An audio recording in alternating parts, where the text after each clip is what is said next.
전면 원격 수업을 시행하고 있는 수도권 지역 유치원과 초중고등학교가 다음 주부터 등교 수업을 재개합니다.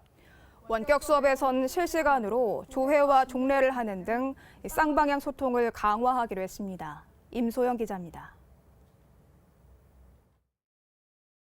최근 코로나19가 다시 확산하면서 서울과 경기, 인천 등 수도권 지역 모든 학교에 전면 원격 수업이 시행됐습니다.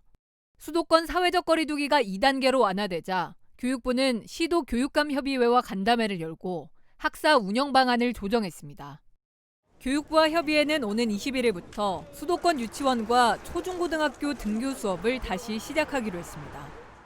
다만 추석 연휴 특별 방역 기간을 감안해 다음 달 11일까지 강화된 밀집도 최소화 조치를 적용합니다. 유치원과 초중학교는 3분의 1 이내, 고등학교는 3분의 2 이내로 등교 인원을 유지해야 합니다. 수도권이 아닌 지역도 이를 원칙으로 하되 지역 여건에 따라 밀집도를 일부 조정할 수 있도록 했습니다. 다음 달 11일 이후 등교 수업 여부는 코로나19 확산 상황 등을 종합적으로 고려해 결정할 예정입니다. 10월 12일부터 등교 수업일을 더 확대할지 여부에 대해서는 감염증 추이와 지역별 상황을 종합적으로 고려해서 지역의 상황과 특성을 최대한 반영하도록 할 예정입니다. 회의에서는 이와 함께 원격 수업의 질을 높이고 교사와 학생의 소통을 강화하기 위해 함께 노력하기로 뜻을 모았습니다.